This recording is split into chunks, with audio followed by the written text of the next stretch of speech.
What is the matter there? I don't see why we should have this inquest thrown on our shoulders.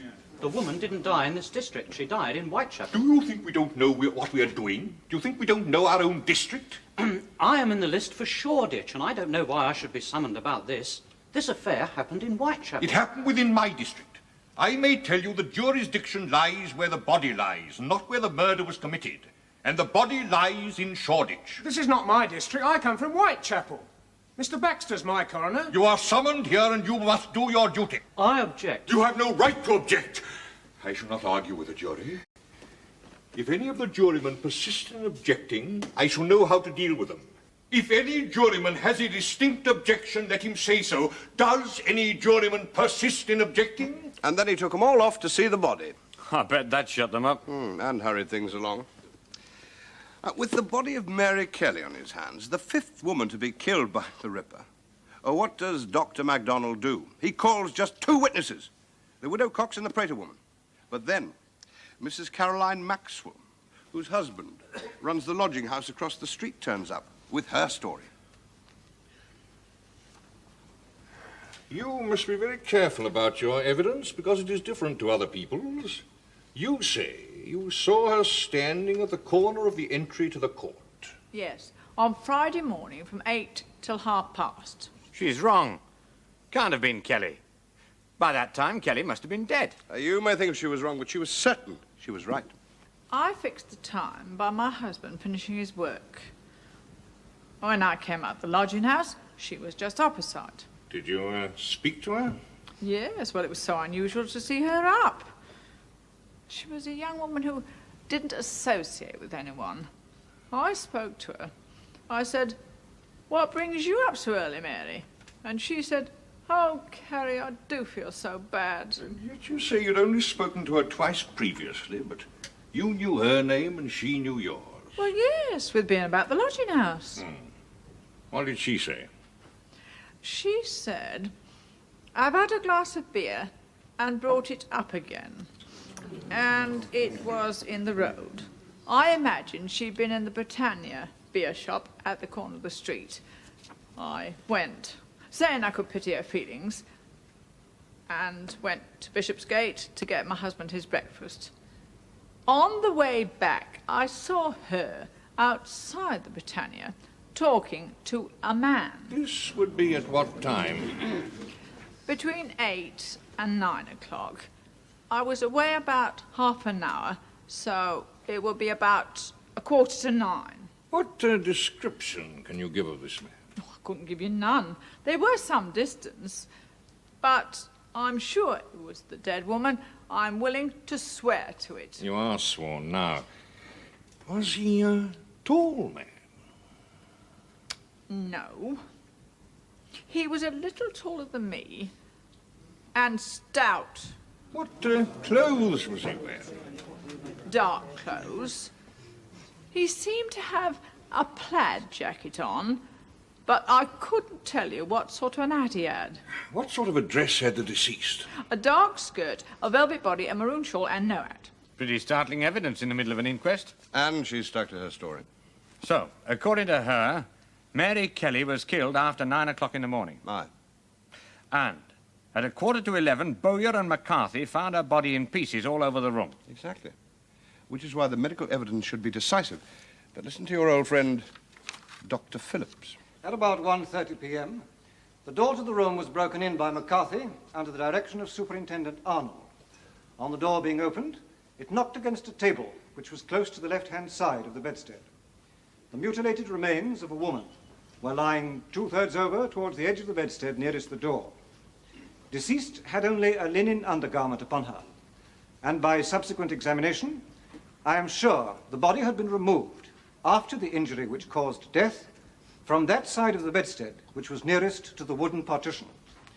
The large quantity of blood under the bedstead, the saturated condition of the palliasse, pillow, and sheet at the top corner of the bedstead nearest to the partition, leads me to the conclusion that the severance of the right carotid artery, which was the immediate cause of death, was inflicted while the deceased was lying at the right-hand side of the bedstead and her head and neck in the top right-hand corner. Well? And that's it. The extent of the medical evidence at the inquest on Mary Jane Kelly. Nothing about the nature of the wounds to the body. Nothing about the time of death. Although they just heard a witness who contradicted all the others. Just the fact that the body had been moved on the bed and that she'd had her throat cut. Which was the cause of death. Yes, but that is not enough. The law requires more. That doctor was breaking the law and that coroner was letting him get away with it. Now listen to this. All the injuries of the body, also all wounds, ought to be viewed, and the length, breadth, and deepness, with what weapon and in what part of the body the wound or hurt is, and how many be culpable, and how many wounds there be, and who gave the wounds. All which things must be enrolled in the roll of the coroner. That is the law. It was the law at the time of Edward I when it was written, and it was the law in 1888 when that inquest set on Mary Jane Kelly. Dr. Phillips tried to hold back at the inquest on Annie Chapman. And that coroner wasn't having any, but not this one. He got rid of Dr. Phillips double quick, called Inspector Aberlin to confirm what the doctor had said, and then wrapped it up for the jury. A neat job. Your question is whether you will adjourn for further evidence. My own opinion is that it is very unnecessary for two courts to deal with these cases and go through the same evidence time after time, which only causes expense and trouble. If the coroner's jury can come to a decision as to the cause of death, then that is all that they have to do. They have nothing to do with prosecuting a man and saying what amount of penalty he shall get. It is quite sufficient if they can find out what the cause of death was. It is for the police authorities to deal with the case and satisfy themselves as to any person who may be suspected later on. I do not want to take it out of your hands. It is for you to say whether you think it is a matter to be dealt with in the police courts later on, and that this woman, having met her death by the carotid artery having been cut, you will be satisfied to return a verdict to that effect. From what I learn, the police are content to take the future conduct of the case. It is for you to say whether you will close the inquiry today. If not, we shall adjourn for a week or fortnight to hear the evidence that you may desire. That's Langan on the line, isn't it? There's been times when you and I would have been grateful for a coroner that was that ready to shut up and let the police get on with it. Oh, sure, but not without even bothering to establish time and manner of death. We have sufficient evidence to reach a verdict. What is the verdict? Willful murder against some person or persons unknown. And that's it, wrapped up. Everybody go home. Half a day to inquire into the latest and most sensational murder in a string of sensational murders. And a coroner who practically dares the jury to ask for a scrap more evidence. You certainly make it sound suspicious. That's not hindsight. A newspaper as respected as the Daily Telegraph sounded off about it at the time. Much surprise is expressed that the inquest should have been closed before an opportunity was given to the relatives of the deceased to identify the body. As they are believed to reside in Ireland, there was some delay to be expected in finding them. But there was no hanging about. Well, perhaps they didn't want all the nasty details made public. Oh, but they had been made public. I mean, look at this. On horror's head, horrors accumulate. And this, another horrible tragedy. And this, where is Sir Charles Warren? So it's what? Official hushing up? At least. Even a sort of conspiracy. Oh, the Daily Telegraph got very rough. It is in the power of the Attorney General to apply to the High Court of Justice for a new inquest. If he is satisfied there has been rejection of evidence, irregularity of proceedings, or an insufficiency of inquiry. This course is improbable, as it is stated that Dr. Phillips, the Divisional Surgeon of Police, with whom the coroner consulted in private, had had a commission from the Home Office for some time, and he does not consider himself a free agent. But it is pointed out that by hurriedly closing the inquest, the opportunity was lost of putting on record statements made on oath and when the memory of the witnesses is fresh. It is not improbable that a long interval may elapse before a prisoner is charged at the police court. That's a solid prophecy. But remember the word. Hurriedly closing the inquest. Opportunity lost of statements taken on oath while the memory of the witness is fresh. Now, the inquest was over by the time Hutchinson came forward. Last Thursday, I'd been to Romford in Essex. I got back on Friday morning after walking all the way, and as I passed Thrall Street, I saw a man standing on the corner of the street. Then as I went towards Flower and Dean Street, I saw Kelly. Well, I knew her very well. I've been in her company a number of times. She said, "Mr. Hutchinson, can you lend me sixpence?" I said, "I can't, as I'm all spent out going down to Romford." She walked on towards Thrall Street, saying, "I must go and look for some money." The man who was standing on the corner of Thrall Street came towards her. He put his hand on her shoulder and he said something to her, which I didn't hear, and then they both burst out laughing. He put his hand on her shoulder again, and they both walked slowly towards me. As they came by me, his arm was still on her shoulder. He had a soft felt hat on her, and this was drawn down somewhat over his eyes.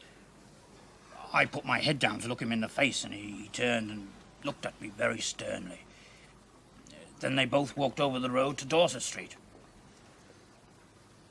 I followed them. They stood on the corner of Miller's Court for about 3 minutes. Kelly spoke to the man in a loud voice. She said, "I've lost my handkerchief." He pulled a red handkerchief out of his pocket and gave it to Kelly. And then they both went up the court together. I went to have a look up the court to see if I could see them, but I couldn't. I stood there for about 3/4 of an hour to see if they came down again, but they didn't. So I went away. Sounds reasonable. There's the ring of truth. He came forward in just the right sort of way. No rushing about trying to get his name in the papers. He only talked to reporters after he'd seen the police, and he only saw the police after one of his fellow lodgers told him to. It's a plausible story. Strolling through the place that late, nothing to do, nowhere to go. Then suddenly you see a bird you've been with coming towards you and you think, he's a bit of luck. But she wants money and you haven't got any. Then you would take a keen interest in the fellow who does pick her up. So let's get his description then. Yeah. He was about 5 feet 8 inches, 34, 35 years old. He had a dark complexion and a dark moustache turned up at the ends. He was wearing a long, dark coat, trimmed with astrakhan, a white collar and a black necktie. There was a horseshoe pin fixed in it. He had a pair of dark spats with light buttons over button boots, and there was a massive gold chain on his waistcoat. His watch chain had a big seal with a red stone hanging from it. He had dark eyes and bushy eyebrows. He had no side whiskers and his chin was clean shaven. He looked like a foreigner. He was carrying a small parcel in his hand of about 8 inches long. It had a strap round it. He was holding it tight in his left hand. It looked as though it were covered in dark American cloth. He had a pair of brown kid gloves in his right hand, the one he put on Kelly's shoulder. Kelly didn't seem to be drunk, but she was a little bit spreeish. One thing I noticed was he walked very soft. One thing he noticed an awful lot, did Mr. Hutchinson. Too much, do you think? Oh, if a man's walking off with the bird you fancied, you do take a good hard look at him. Then there's that parcel again. And the man P.C. Smith saw talking to Long Liz Stride 20 minutes before she was killed was the same general colouring. And he was carrying a parcel. The knife. It's a good description, I believe him. So did Inspector Aberline, but we'll never know what showing he would have made at the inquest, because by the time he turned up, the inquest was over. Now, the coroner wasn't to know that Hutchinson was going to turn up. The coroner didn't give anybody a chance to turn up. A bit odd. More than a bit. Oh, suppose they just wanted to avoid panic. Because there was panic, remember? Down to a late hour last night, the utmost excitement, if not terror, pervaded all classes of the population in the East End. The Dorset Street murder, with all its revolting details, was the one topic of conversation. And as the closing hour of 12:30 approached, there was an obvious renewal of the panic that ensued on the occasion of the recent double murder in Whitechapel. As then, so now, the thoroughfares which constitute the main arteries of traffic in the East End were deserted shortly after 1 o'clock. A strange scene to those accustomed to the bustle and turmoil of the Whitechapel streets far into the early morn. Ere an hour had passed after midnight stroke, festive revellers had disappeared from the scene, while females of the unfortunate class were conspicuous by their absence. But peaceful though the appearance of the streets may have been, the sturdy burghers of the East End were not unmindful of the voluntary duties undertaken by them a few weeks back. The members of the Vigilance Committee were everywhere to be seen, peering into dark and shady nooks, while detectives in plain clothes and in overwhelming numbers were ever on the alert. But as the hours went by, the detectives, both amateur and professional, left the scene. And once again, the streets resounded only to the heavy mechanical tread of the blue-coated guardians of the night. Even the coffee stalls were deserted, and the sullenness that comes of despair is rapidly stealing into the face of many an East End distributor of the cup that is said to cheer, but not inebriate. It's coming to something when people are too scared to go out for a cup of coffee. You'd have thought the coppers would have kept the coffee stalls going. Perhaps they didn't pay. Still, panic and fear, which could have been made worse if Hutchinson's evidence had been made loudly public. Why? Well, Hutchinson didn't see some smelly Whitechapel slaughterman with a leather apron. He saw a toff, one of them. What, for weeks there had been letters to the papers suggesting that the Ripper was a gentleman? Not the same as suddenly finding out that he was. So there could have been a riot. Well, it was only a year since Sir Charles Warren had the lifeguard keeping the mob out of Trafalgar Square. Now, if this bit of news had been released, I mean, they wouldn't have had just a riot. They would have pulled up Nelson's column and thumped Sir Charles over the head with it. They wouldn't have found him, remember? It is now officially announced that Sir Charles Warren has tendered his resignation as Commissioner of the Metropolitan Police, and that this has been accepted. Relations between Sir Charles and the Home Office have for some time been strained, but yesterday his books and papers were removed from the Commissioner's office, and this is the first intimation in Whitehall Place that he now relinquished the position. And that's another thing.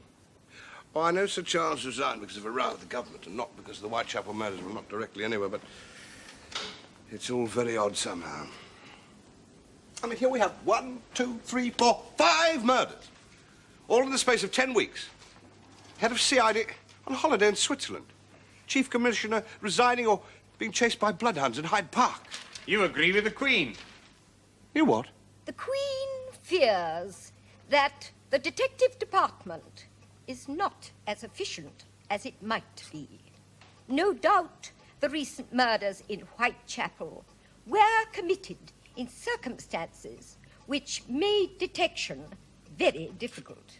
Still, the Queen thinks that every possible suggestion might be carefully examined and, if practicable, followed. Have the cattle boats and passenger boats been examined? Has any investigation been made as to the number of single men occupying rooms to themselves? The murderer's clothes must be saturated with blood and be kept somewhere. Is there sufficient surveillance at night? These are some of the questions that occur to the Queen on reading the accounts of this horrible crime. Amateur. What do the professionals think? What about Abilene? Well, nobody knows what Abilene thought, because nobody's discovered anything he wrote himself. But some of the others wrote books. Smith The acting head of the city police, he did. Yeah, well, at least he'd been trying. There is no man living who knows as much of those murders as I do. And I must admit that though within 5 minutes of him one night, and with a very fair description of him besides, he completely beat me and every police officer in London, I've no more idea now where he lived than I had 20 years ago. Well, that's honest anyway. There's Dr. Robert Anderson, our old friend, the new head of CID. I expect he can tell us much, except what the weather's like in Switzerland.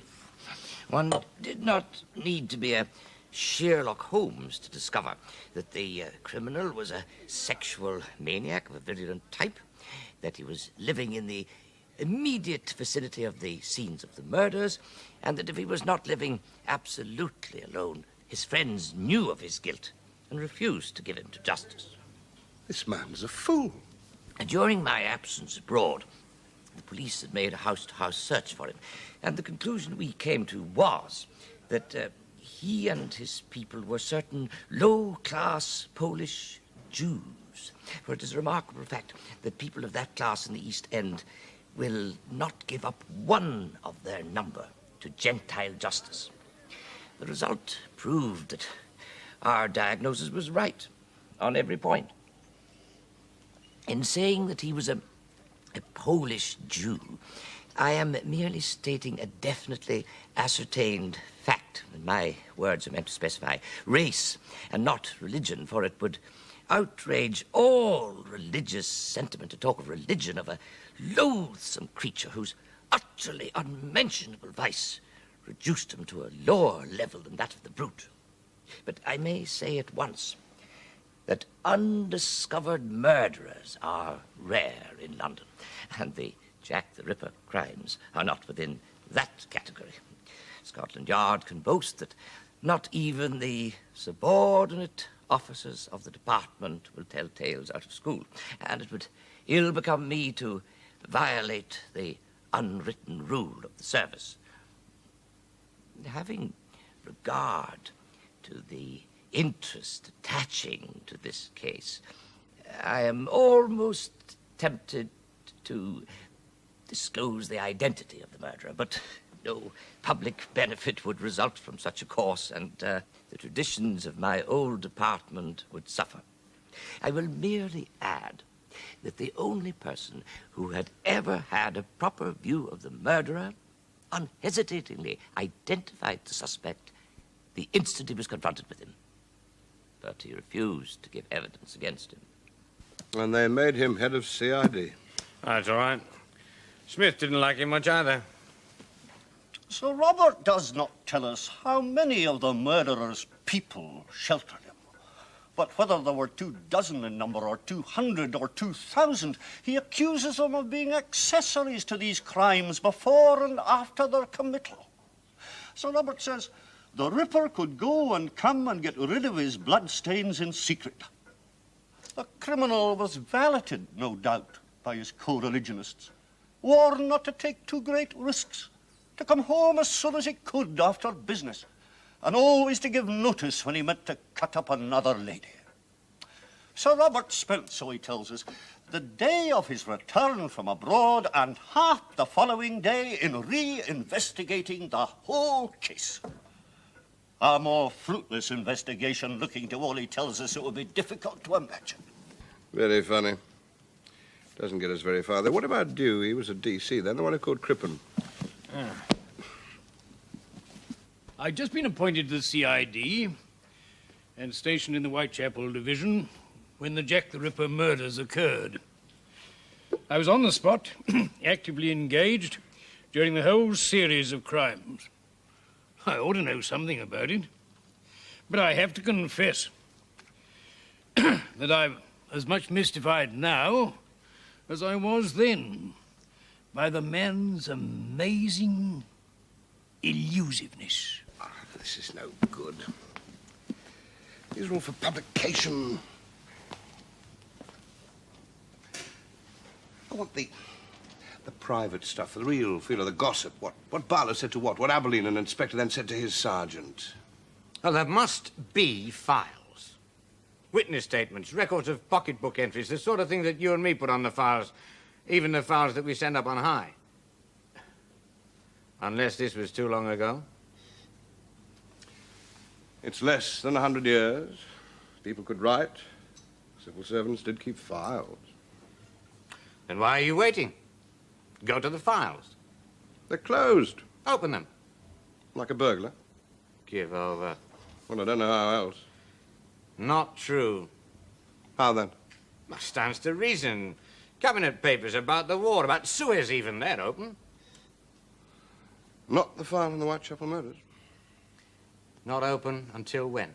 I've asked. Until 1993. Closed. Even to you. Are you challenging me? Yes. Do you want me to say it? All right. I'll say it. Open sesame. It'll take some time. That's plenty. I'll give you a whole week.